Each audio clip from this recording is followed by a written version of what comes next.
অনুগত। অনুগত, জি, এটার অর্থটা হচ্ছে অনুগত। জি।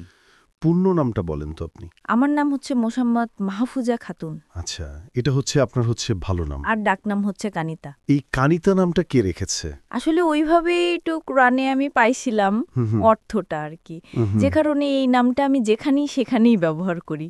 আচ্ছা আচ্ছা আচ্ছা, মানে নিজে কানিতা সেই ব্যবহার করি। নিজে থেকেই করেছেন এই না, নামটা? জি এটা আপনার নিজের পছন্দের নাম? জি। ওকে, ফাইন। আমি খুব এক্সেপশনাল পেলাম তো, এই জন্য জিজ্ঞেস করেছি। কানিতা নামে আমি কাউকে এখনো পর্যন্ত শুনিনি। কানিজ আছে অনেক, জি। কানিতা নাই। ঠিক আছে, তো কানিতা, আমি কানিতা বলেই সম্বোধন করি আপনাকে।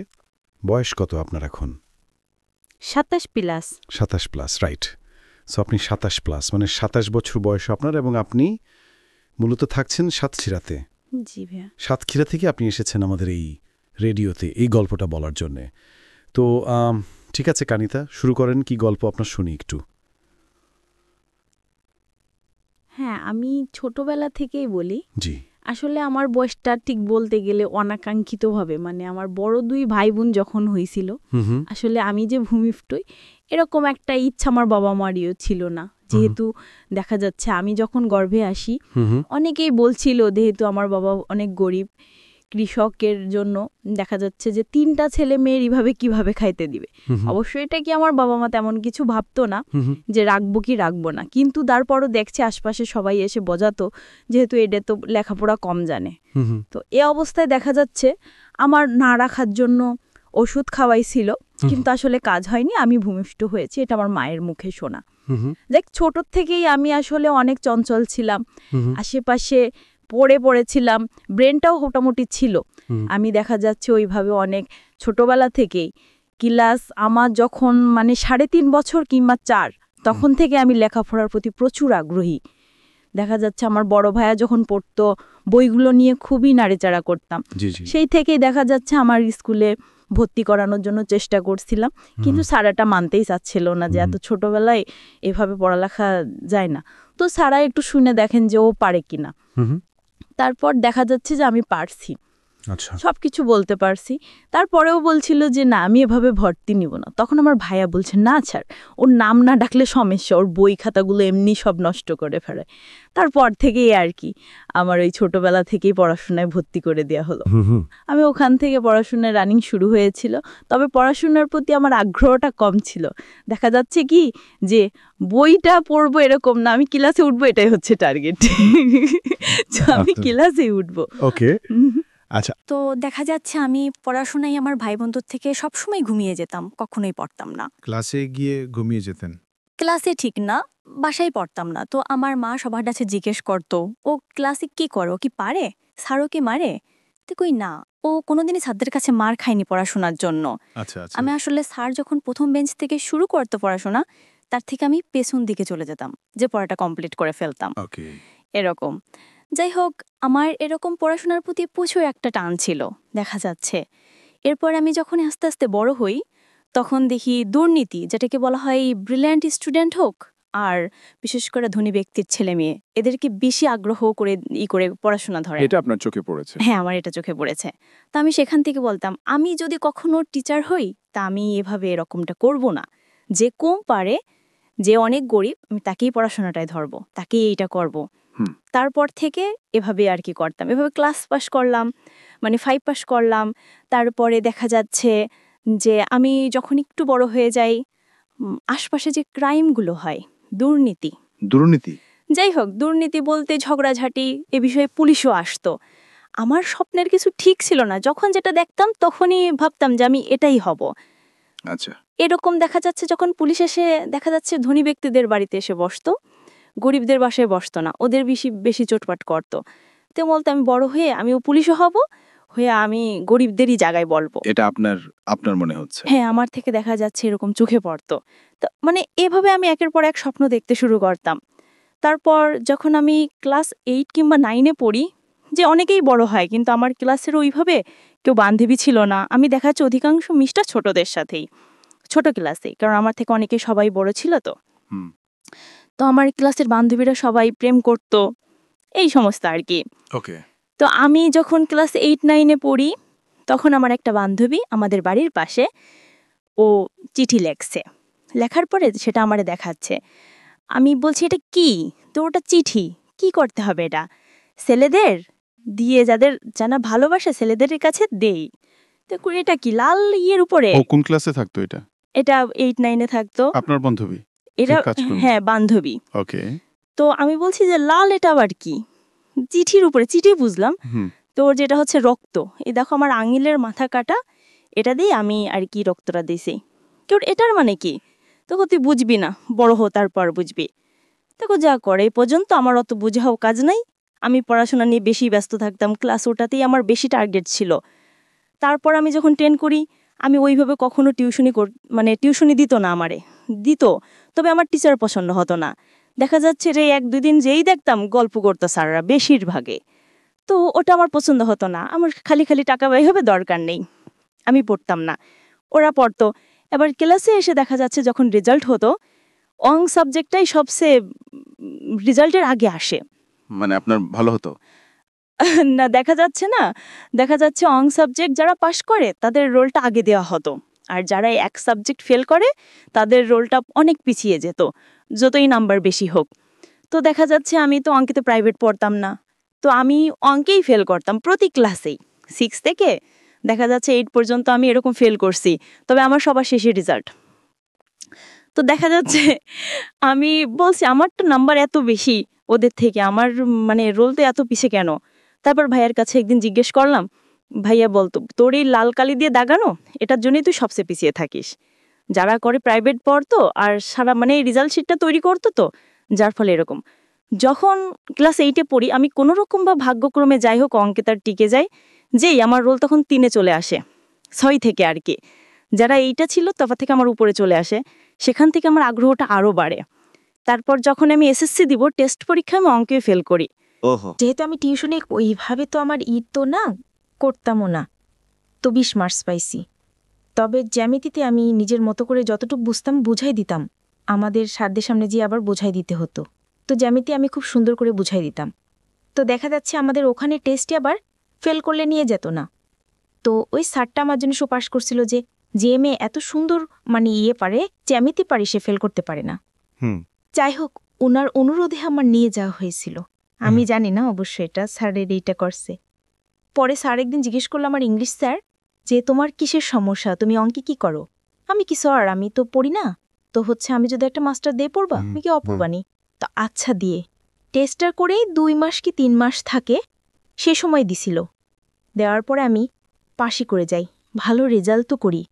দেখা যাচ্ছে সব মেয়েদের তুলনায় ফার্স্ট যে মেয়েটা সায়েন্সের ভালো রেজাল্ট করি, তার পরপরই আমি ভালো রেজাল্ট করি।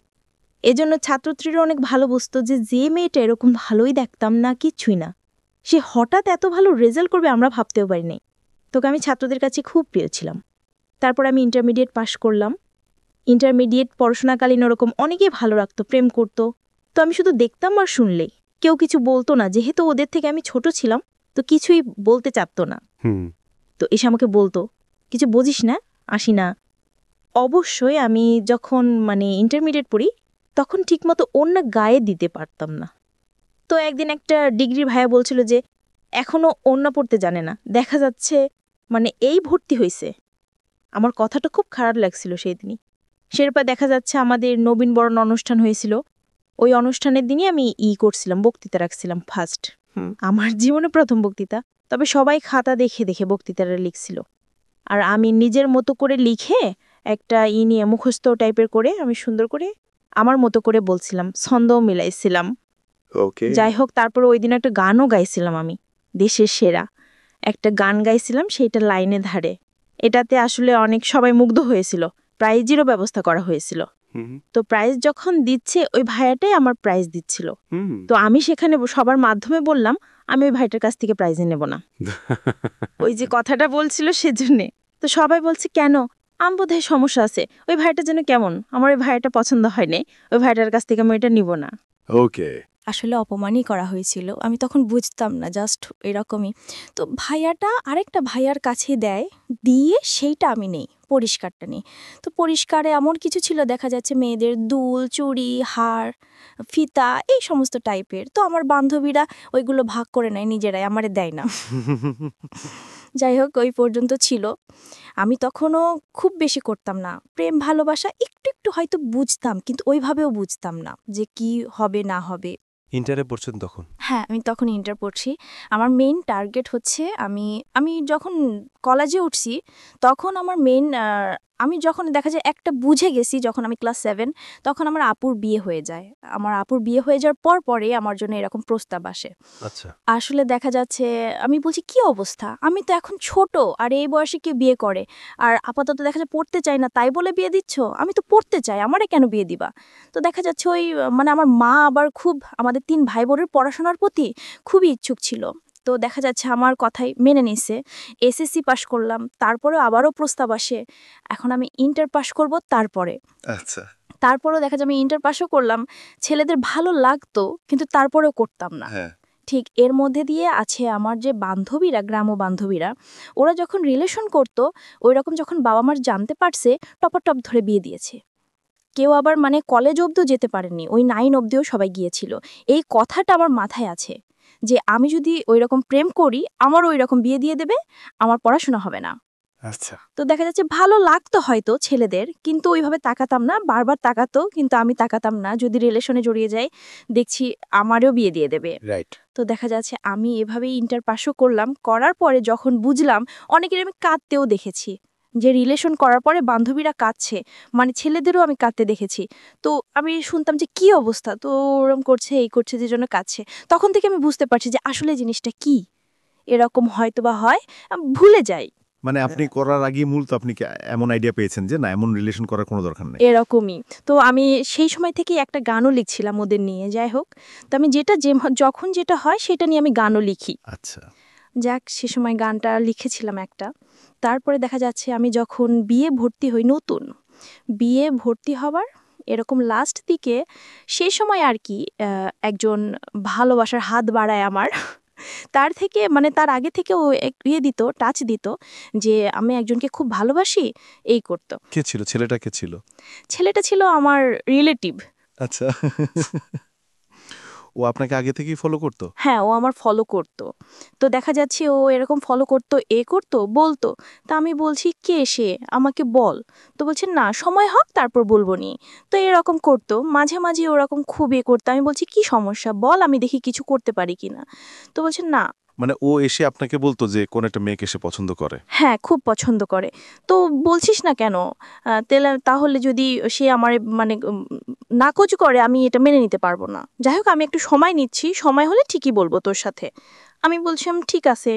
তো আমি এভাবে থাকতাম, কিন্তু আমি বুঝতাম না যে ও আমার এইভাবে পছন্দ করে। আমি খুব ভালো করে চিনি, এটা আমার দ্বারা সম্ভব না, যে পর্যন্ত ওই পরন্দই থাকে। আর ও তো ছোট। ও আমার সমবয়সী ছিল।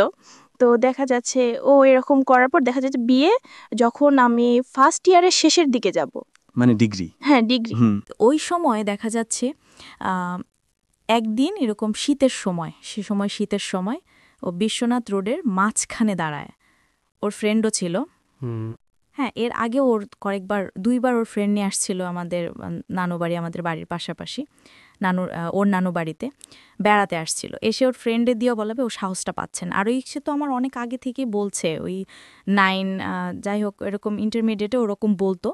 তো আমি তো ওইভাবে শুনতাম না, বলতো না। যাই হোক, ওই সময় ফ্রেন্ড নিয়ে আসছিল দুইবার, কিন্তু ওর ফ্রেন্ড যে বলতেছে ও নিষেধ করে, বলে ওর ফ্রেন্ড নাকি এগুলা পড়ে শুনছে ফ্রেন্ডের কাছ থেকে। লাস্ট আরেকটা ফ্রেন্ড দিয়ে ওরকম বিয়ে যখন আমি ফাইনাল দিতে যাব, মানে ফার্স্ট ইয়ারে, সেই সময় এরকম দেখা যাচ্ছে শীতের দিন, তখন শীতের সময় রাত্রে মাঝরাতে। তো ওরকম ফোন দিছে, আমি হঠাৎ ফোন রিসিভ করছি, কে তাই। তো ওর ফ্রেন্ড দিয়ে কথা বলছে প্রথমে যে এরকম বিষয়ে ও তোমায় খুব পছন্দ করে, এখন তোমার এটা করতে হবে, মানতে হবে। কিন্তু কি করে সম্ভব, আসলে এটা তো কোনো দিনই সম্ভব না। আমাদের পরিবার থেকে কোনো দিন কেউ মানবে না।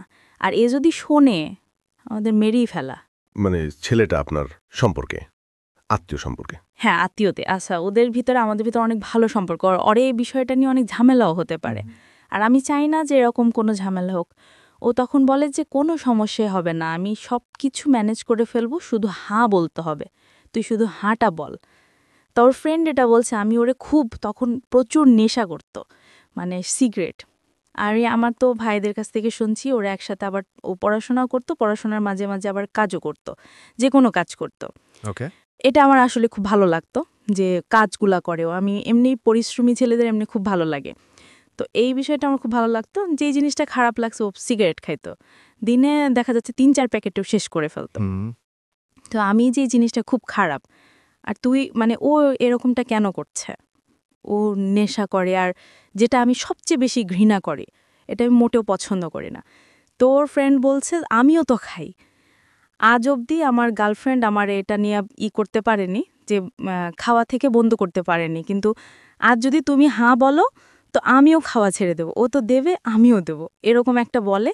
আর ও তখন না বিছানার মাঝখানে আছে, ও কিন্তু বিছানার মাঝখানে দাঁড়ানো আছে, আর ওরে খুব ভালো করে দেন, আর প্রচুর জেদি ছিল, ছোটবেলা থেকেই খুবই জেদি, যেটা করতো বলতো সেটাই করতো। মানে তুমি যদি না করে দাও তাহলেও কিন্তু তার নিজে নিজে হ্যাঁ, মানে আর বিষাগুলোর মাঝখানে তো সে ভীষণ ব্যাপার। আমি এমনি তখন ভয় পেয়ে গেছি, প্রচুর ভয় পেয়ে গেছি। আরও যখন আমার সাথে কথা বলছে কাঁদছে, প্রচুর কাঁদছে, আর এইভাবে বলছে। আচ্ছা ঠিক আছে। তো ওরও থেকে ঠিক আছে, মানে ওই থেকে একটু ফোন করে, আর ওই দিনই ওর সাথে আমার দীর্ঘস্থায়ী কথা বলতে 1 ঘন্টার মতন কথা বলছিলাম ওর সাথে। আর ওর ফ্রেন্ডের সাথেও এরকম 1 ঘন্টা 45 মিনিট এরকম কথা বলছি। লাস্ট আমার জীবনে ওর সাথে ওই রকম প্রথম, মানে ও এত দীর্ঘস্থায়ী কথা বলে ওই দিন রাত্রে। জি। তারপর থেকে কথা বলতো 5 মিনিট 3 মিনিট, কেমন আছিস, কি করছিস, এরকম। মানে 2 তারিখাতে সম্পর্ক হ্যাঁ, তুই তৈরি কাটকে সমবয়সী। ছোটবেলা থেকেই দেখেছি, বড় হয়েছি একসাথে এরকমই। তো দেখা যাচ্ছে যে কেমন আছিস, কি করছিস, খাইছিস কিনা, এই কথাবার্তা এরকম হতো। তারপরে আস্তে আস্তে যখন বড় হতে থাকছি, ও তো শুনতে পারতো, যেহেতু রিলেটিভ, দেখাশোনা প্রস্তাব তখনও কোনো প্রস্তাব আসে না। তখন কোনো প্রস্তাব আসে না। আর যেহেতু রিলেশন, তো বুঝলাম তো দেখা যাচ্ছে এটা তো কেউ জানবেই না, আর জানলে কিন্তু সমস্যা আছে, এটা কিন্তু জানা যাবে না, জানানো যাবে না, আর সেই অনুযায়ী আমাদের কাজ করতে হবে।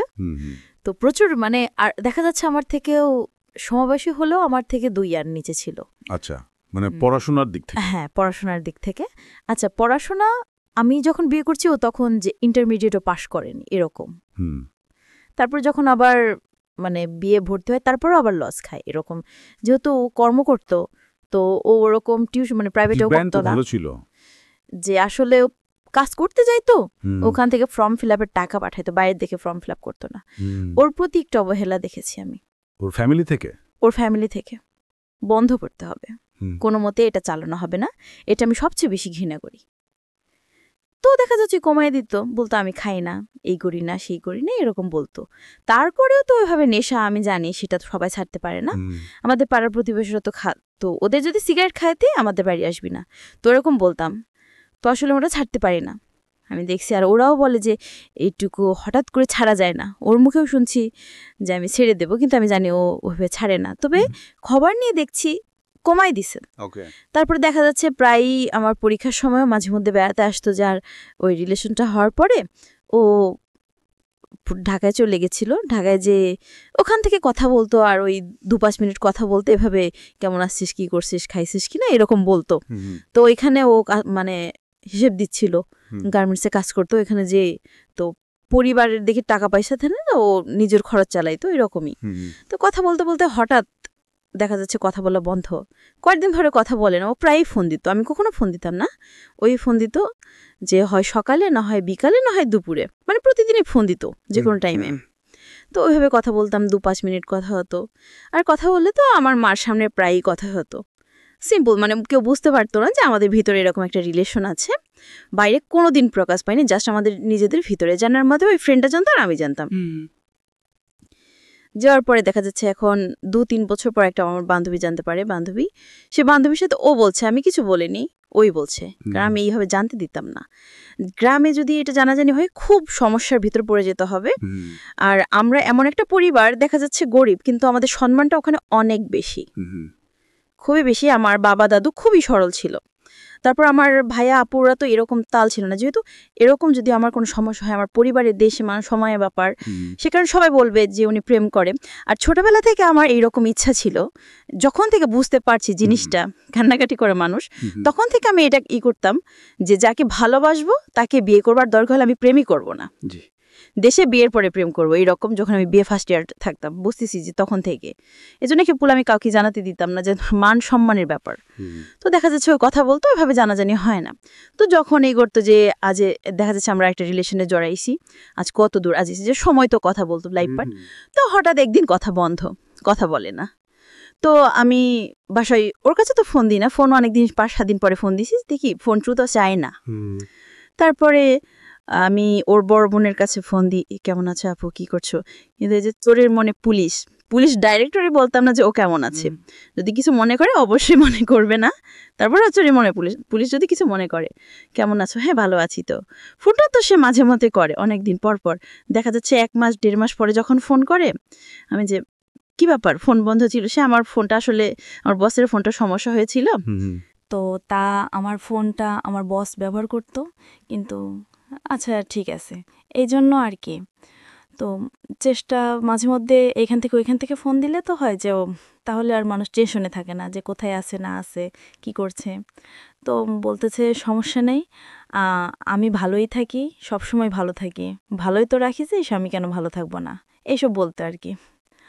ওর মধ্যে দেখা যাচ্ছে মাঝে মধ্যে এখান থেকে বের হতে আসতো, আর দেখা যাচ্ছে ও যখন বাসায় আসতো তখন বলতো যে আমাদের বাসায় বের হতে আয়। আচ্ছা ওকে। তো দেখা যাচ্ছে ওই সময়টা আমি যেতাম না, কারণ আমি আর ভীষণ রিলেশনটা করার পরে আমি শুধু ওই ভালো মন্দটাই জিজ্ঞেস করতাম, বেশি জড়াইতে চাইতাম না।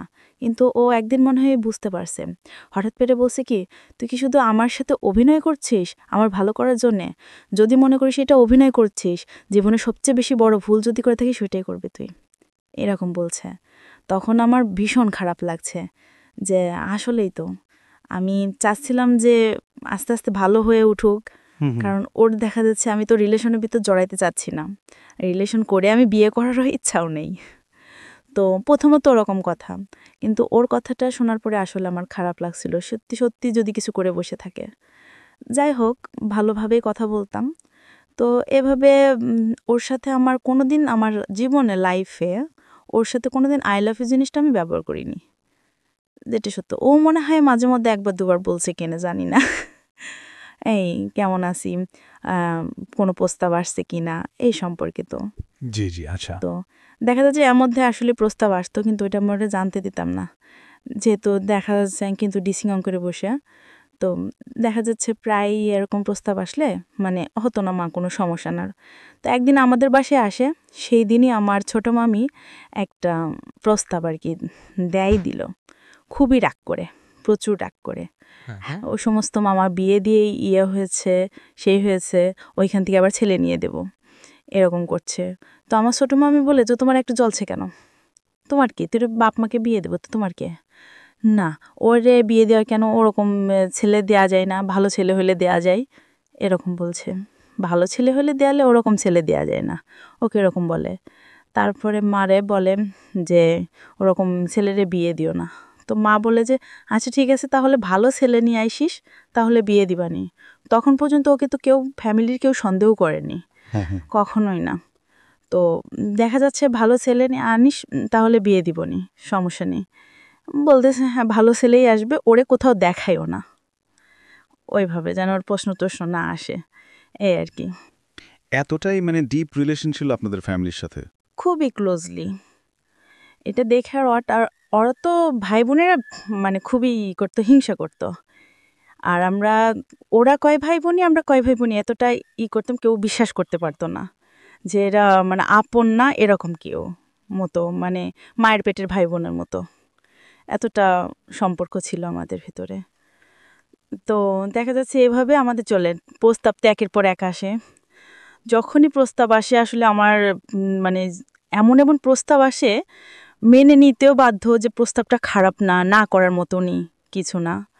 তো আমি যাইতে চাইতাম না, প্রস্তাব যেগুলো আসতো দেখতে আসলে আমি যাইতে চাইতাম না। আমি তারপরেও গেছি, মানে তখন যে আমি কি করব, যদি পছন্দ হয়ে যায় আমি কি করব। আর ও তো যায় একটা কিছু করেই ফেলবে। আর ওর এর আগেও বলছে যদি এরকম কিছু হয়ে যায় আমি কিন্তু বাধাগ্রস্ত করব, মানে বাধাই দেব, যদি মানে তো ভালো না হলে উঠে নিয়ে আসবো, এরকম একটা আর এটা শুনে তো আমার আরো খারাপ লাগে, মানে সম্মানের ব্যাপার, আমি সম্মানটাই সবচেয়ে বড় করে দেখতাম, আমার হোক আর আমার ফ্যামিলিরই হোক। তো দেখা যাচ্ছে যখন প্রস্তাব আসতো ওটা তো আমি জানাতেই পারি না। তাছাড়া মাহারেও বলতাম যে আমি পড়াশোনাটা শেষ করি, এত তাড়াতাড়ি কিসের।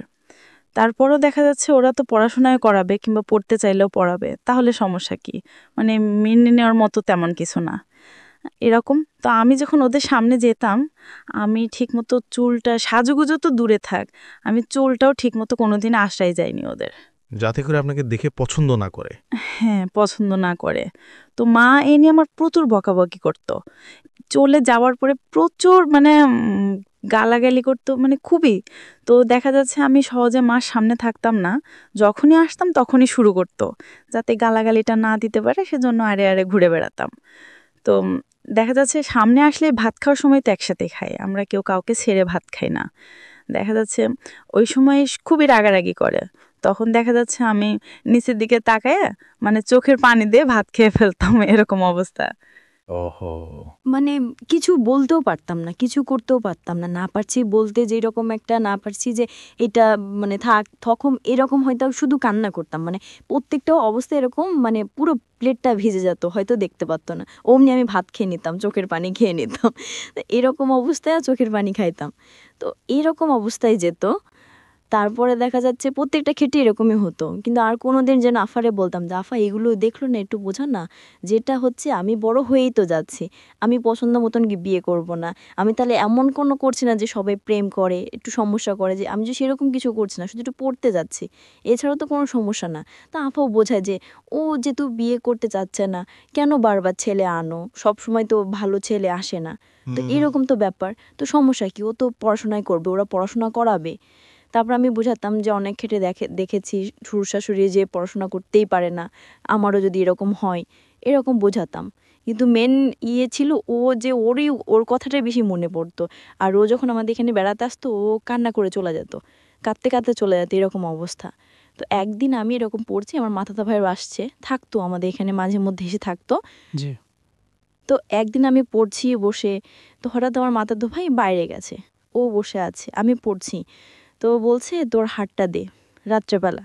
তাই আমি বলছি মনে হয় কিছু নিয়ে আসছে, এবার বাজারে গিয়েছিল মনে হয় কিছু নিয়ে আসছে, তো ধুম করে ওর মাথায় হাতটা তুলেছে, আমার হাতটা ওর মাথায় তুলেছে। ও কি ব্যাপার, যদি ও চলে আসে তো সমস্যা হয়ে যাবে, ছাড়। তো বলতে না, তুই আগে কথা দে যে তুই আমাকে ছাড়া কাউরে বিয়ে করবি না, এই কথাটা দে। আমি যে এই সমস্ত কি কথাই তো আমি বলেছি, তো আমি আছি, সমস্যা কি, তো তোর নাই কথাটা দিতেই হবে যে আমাকে ছাড়া তুই কাউরে বিয়ে করবি না, আচ্ছা আচ্ছা, ঠিক আছে। তুই এবার ছাড়। তো জোর করে হাতটা টেনে নিয়ে ও ঠিক আছে ওই পর্যন্ত, তো বলছে মানলাম, কিন্তু যে তুই বলেছিস আমার কিন্তু কথা দিয়েছিস, আমার কিন্তু শুয়ে কথা দিয়েছিস। আমি তো বলছি ঠিক আছে বলেছিস, সমস্যা নেই। তো ওই কথাটা দেওয়ার পর থেকে এরকম যখন প্রস্তাব আসতো, এইটা আমি মানে নিতে পারতাম না যে এটা সম্ভব না, যদি কিছু করে যাচ্ছে না, আমি তো কথা দিয়েছি। আর আমরা ছোটবেলা থেকে যাকে কথা দিতাম কথা রাখার চেষ্টা করতাম সবসময়ের জন্যে। তো দেখা যাচ্ছে এরকমই প্রায় আমার পড়াশোনার সময়, পরীক্ষার সময় যেন হুট করে কেমন করে চলে আসতো, এসে যেন ওই রকম ঝামেলা করতো, না পারতাম পড়তে, না পারতাম কিছু করতে। মাঝে মধ্যে বলতাম যে পড়াশোনার সময় কেমনে আসে, মাঝে মধ্যে যখন ছুটি পাইতো ঢাকার দিকে এসে আসতো, আর ও যখন ছুটি পাইতো আমার খুলনা যেতে বলতো, তো যেতাম না, ঢাকা চলে গেল, তারপর বেড়াতে যেতাম, এরকম অবস্থা। আচ্ছা মেয়ে চলে আসলাম তো বেড়াতে আসিস। ওকে। তো আসলে এই সময় আমি ছুটি পাই, তো দেখছি এইভাবে যাই। এরপরে এরকম বলে যে কতদিন এইভাবে চালা নিয়ে যাবে বিয়ের প্রস্তাব।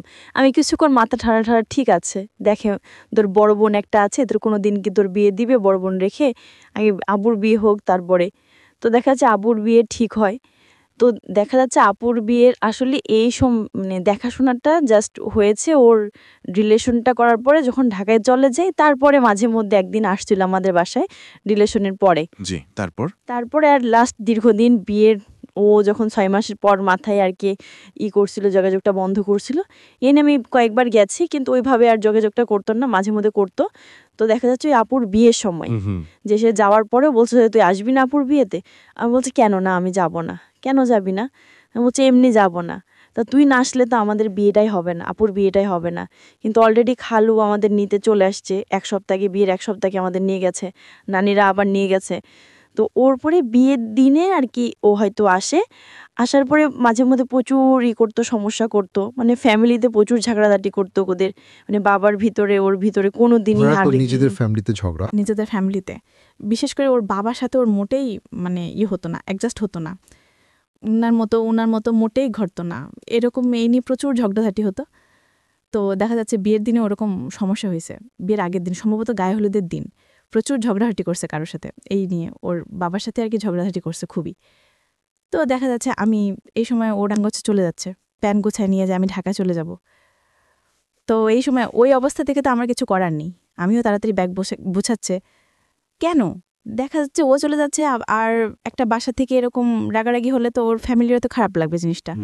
দেখা যাচ্ছে হঠাৎ করে বিয়ে, আর মানে মেয়ের বড় ভাই সে যদি চলে যায়, আবার ও ব্যবস্থাগুলো ওই করছে সবকিছু, মানে বিয়ের এই ওটাগুলো ওই করছে। তো দেখা যাচ্ছে ও যখন গোছাচ্ছে আমিও, তুই গোছাচ্ছিস কেন? আমি বলতেছি যে বাড়িতে এরকম সমস্যা হয় যে একজন চলে যাচ্ছে এসে বাড়িতে, তো তাই এমনিও আমার ভালো লাগবে না, আর বিশেষ করে আমি তো এসবগুলো পছন্দই করি না। তো এমনি করে ও আর ঘষায় না, ও থেকে যায়।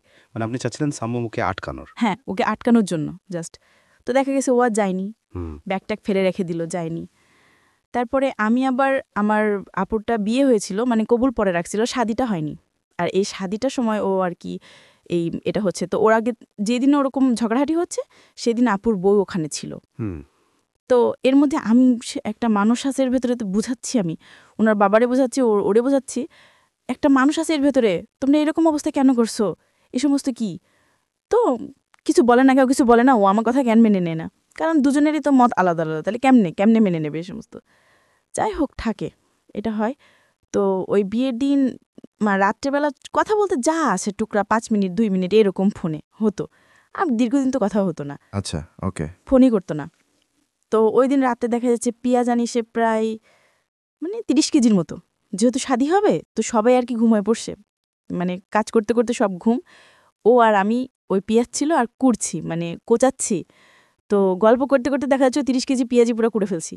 এখন সবাই আশেপাশে, আমার যে আপুটা বিয়ে, ওই আপুটার লাস্ট যে ঘুমাইছে, আমরা দুজনই সারা রাত ঘুমাইনি, আপুও ছিল সাথে। তারপরেও আপুও ঘুমায় পড়ছে, আর আমরা দুজনই সারা রাত পেঁয়াজি কুটে সব কুটে ফেলছি। তারপরে শেষ রাতের দিকে এসে বলছে, কি করছিস, এগুলো তো লাগবে না, এগুলো তো নষ্ট হয়ে যাবে। আসলে বুঝতেই পারিনি, মানে পেঁয়াজ কুচাতে কুচাতে এতটা ভাল লাগছিল যে কুচে ফেলছি, সব আমরা খেয়ালই করিনি। তারপরে দেখা যাচ্ছে এরকম কোচে সসি ওই দিনে আমাদের ভিতরে মানে যতটুকু কথা বলা, আর ওইটা দীর্ঘ সময় কথা বলা, ওইটাই। পেঁয়াজের ঝাঁজ টের পেয়েছিলেন, যে পেঁয়াজের যে ঝাঁজ লাগে চোখে? ঠিক মনে নেই যে আসলে পাইছিলাম কিনা। তো দেখা যাচ্ছে ওই পেঁয়াজগুলো কুচে ফেলছি। ওই দিন অনেক কথা বলছিলাম যে আমি কলেজে কি করছি না করছি, আমার কলেজে কেমন হতো না হতো, অনেক গল্প বলছি, ফ্রেন্ডরা এই সেই। জি, তারপর জানি যেটা মন খুলে কথা বলা যায়। হ্যাঁ, মন খুলে যে কথা বলা, এই করি সেই করি, এই সমস্ত ফিল্মের চুরিবাটার, মানে আমার গল্পগুলো বলতেছি, ওই দিন রাত্রেও শুনছে, শুধু শুনেই গেছে। তারপরও দেখা যাচ্ছে ওভাবে মন খুলে কথা বলার, ওই দিনই ওর সাথে কথা বলার, যেটা না হলে ফোনে কথা বললাম 2-5 মিনিট, তারপর তো ফোন তো করতো না। মাঝে মধ্যে ওই দিনের থেকে জাস্ট ওই কথা বলার পরে দেখা যাচ্ছে ওরা ওর পর ঢাকা চলে গেছে, আমি তো আমার বাসায় চলে আসতাম। তো ওই বিয়ের সময় যখন আসছিল তখন বলছিল কি তুই ভুলে গেছিস সব। আমি যে কি বলবো, ভুলে তো তুই গেছিস, তুই তো ফোন টোন করিস না। যে আসলে আমার খুব কষ্ট হয়, আমি যখন উপরে মানে ঢাকা থাকি তখন তোর সাথে কথা বলে আমার খুব কষ্ট হয়, এই জন্য আমি কথা বলতাম না। কিন্তু ও আছে, ঠিক আছে, আর মানে যা বলতো আমি তাই মানে মনে করতাম। ওর তো জানিও না যে প্রেমটা আসলে কেমন হয় কি হয়। যাই হোক, ঘুরতে যাওয়া, একসাথে কোনোদিন ঘুরতে যাওয়া হয়নি, যে একসাথে দুজন ঘুরতে গেছি এরকমও কোনোদিন হয়নি। তবে আপুর বিয়ের মানে যখন ওখানে ছিলাম, ওখান থেকে 3-4 দিন পরে, আর বিয়ের আয়োজনটা বলতে গেলে মানে আম্মুরই তো 7 দিন আগে নিয়ে গেছে আমারে, টোটালি আয়োজনটা আমি ওনাকে করছি। আচ্ছা, ওকে। মানে সমস্ত বিয়ের দিনটা সব গোছগাছ কি করতে হবে না করতে হবে এই নিয়ে, আর ও ছিল আর আমি ছিলাম।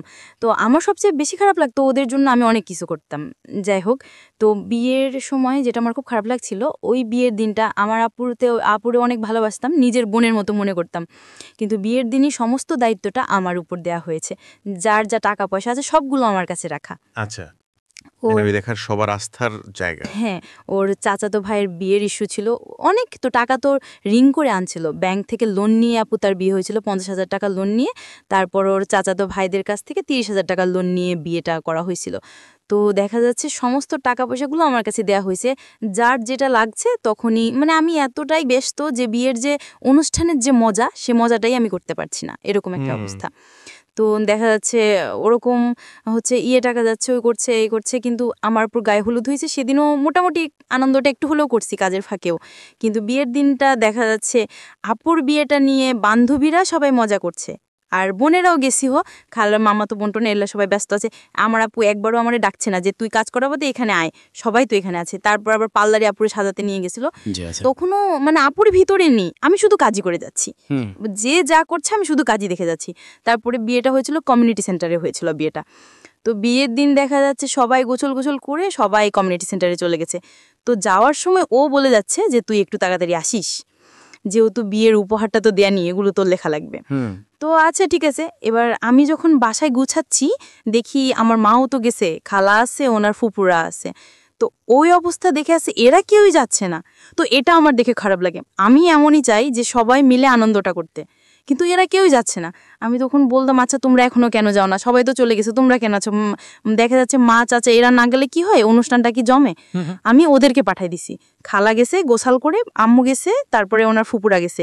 এরা দেখাচ্ছে বাড়ি থেকে তো যাওয়া যায় না, আর দেখা যাচ্ছে যে শাদির যে অনেক কিছু মানে গোস্ত এই সবগুলো বেশি ছিল, যেগুলো এরা দেখাচ্ছে এগুলো মানে কি করে ঠিকঠাক রান্না মানে রেখে দেওয়ার মতো এরকম অবস্থা করে তারপরে যাবে। তোমরা যাও, আমি এগুলো করে আসছি।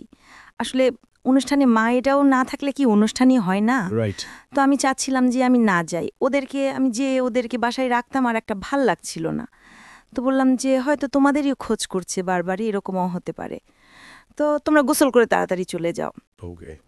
আর এর আগে দেখা যাচ্ছে আমার আপু যখন মানে কলমা দেওয়া ছিল বিয়ের আগে, তো হাসতো। তো দেখা যাচ্ছে আমি প্রায় ভায়াটারে করতাম, আপুর ভট্টারে, যে আসলে শরবত দা, এই দা, কখন কি প্রয়োজন না প্রয়োজন এগুলো খুবই করতাম।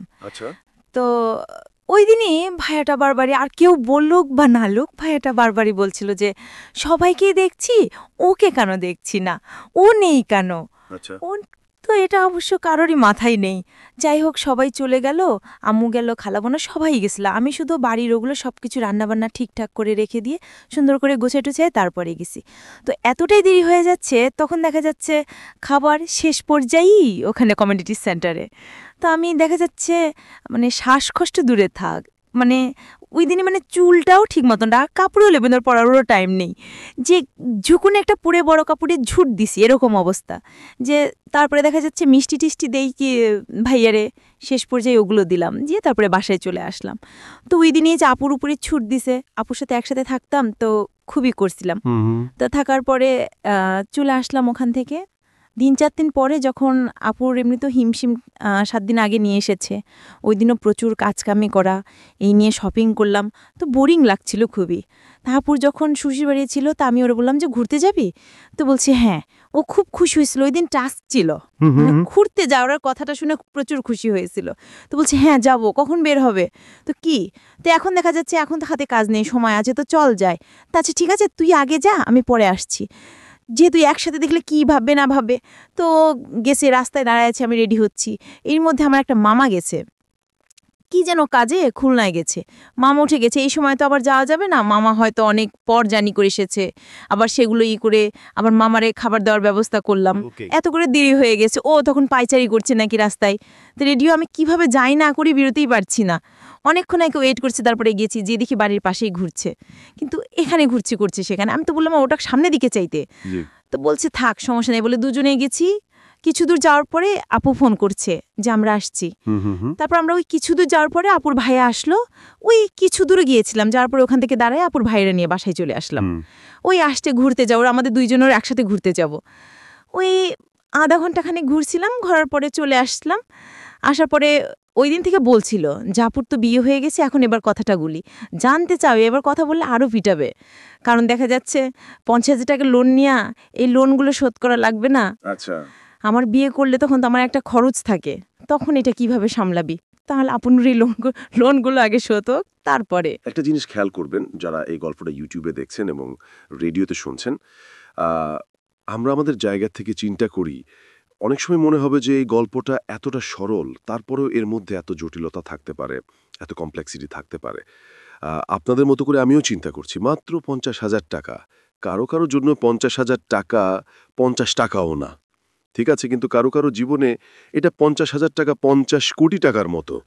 এরকম একটা পরিবার, গ্রামীণ পরিবার, কৃষিভিত্তিক পরিবার, সেখানে সুইট একটা লাভ, আত্মীয় সম্পর্কের মধ্যে একটা ব্লাড রিলেটিভ বলা যায়। আমরা খুব সচেতনভাবেই ছেলেটির নাম এখানে এক্সপোজ করছি না, তো সেখানে এত সুন্দর একটা সম্পর্ক এবং এটা শেষ পর্যন্ত কোন দিকে যায় সেটাই হচ্ছে কথা। চলুন, তারপর কি হলো? তারপরেও বললাম যে এই 50,000 টাকা পুরোটাই তোরই, লোনটা শোধ করা লাগবে। তো সে বলছে এটা তো আমার কাছে কোনো ব্যাপারই না। ঠিক আছে, তাই হোক। তারপরে তো শুধু 50,000 না, ও ছলনা নাকি চাচাতো ভাইদের কাছ থেকে আরো 30,000 টাকা লোন আছে। হ্যাঁ আছে। ওইটাও দেব। তো ঠিক আছে, এইগুলো দিয়ে তারপরে বুঝবা যে তুই একটা যোগ্য ছেলে। কারণ আমার টার্গেটটাই ছিল ওর পরিবারের ভিতরে প্রচুর ঝগড়াঝাটি করতো, তা আমি এরকমই চাইতাম যে ও একটা যোগ্য ছেলে হয়ে উঠুক, তাহলে দেখবে সম্পর্কটা মেনে নিতে কোনো সমস্যাই থাকবে না। রাইট। তো দেখা যাচ্ছে ও করতো, আবার আমার কথাগুলো শুনতো বেশ। তো দেখা যাচ্ছে ওই করতো, যখন বাইরে যেত, কাজ করতো না করতো, বেশিরভাগ সময় টাকা চাইতো বাড়ি থেকে। ও যখন ঢাকাতে থাকতো টাকা চাইতো। আচ্ছা, ওকে। তো ও যখন ঢাকায় থাকতো আমি প্রায় শুধু বেড়াতে যেতাম ওখানে। তো যাওয়ার পরে খালু একদিন আমার বলছে যে ও যেন একটু বাসায় এসে থাকে, আমরা চাচ্ছি না যে ও এখানে থাক। ও যখনই আসে ঢাকা থেকে দেখেছি ওর দিকে তাকানো যায় না, খুবই রোগা, হয়তো খাই না দেই না, তা তো হয়তো হতে পারে। তো বলছে তোর কথা শুনবে না, তুই বললি ওর কথাটা শুনবে না, ও যেন বাড়ি এসে থাকার, বাড়ি এসে যেন আমার সাথেই কাজ করে। তো সেই মোতাবেক ওই দিনই আমার নানুর সাথে আমি গেছিলাম বেড়াতে, নানু আর আমি একসাথে গেছিলাম। তো নানুর কাছে প্রস্তাবটা দিচ্ছিল যে মানে বিয়ে নেওয়ার কথা, এরকম একটা প্রস্তাব দিচ্ছিল। তো নানা বলছে এটা তো সম্ভব না, এটা কোনোদিনই হয় না। তোমাদের বাড়ি এসে যখন এটা বলছে তখন আসলে কেউই রাজি হয় না, এটা তো অসম্ভব। নানা বলছে নানা কি হয়েছে? তো বলছে এরকম ব্যাপার, ধরনে হয় নাকি, এত অসম্ভব। কিন্তু আমাদের ভিতরে একটা রিলেশন রয়েছে, তা কিন্তু বলছি না, কারণ তো জানাতেই দেয় না। তো এটা অসম্ভব, পাগল হয়ে গেছে নাকি খালু, কি বলে? তো যাই হোক, তো আমি একদিন বললাম যে সবাই চাচ্ছে, বাড়ির লোকেরা চায় যে দেখো বড় ছেলে বাইরে থাকুক, এটা কেউই চায় না। আমি ওইভাবে বলছি না যে বাড়ি এসে ইনকাম করুক। খালু বলতে চাচ্ছে যে টাকা পয়সা ওইখান থেকে খরচ করা ছাড়া আর দিচ্ছে না, কিভাবে কি হবে?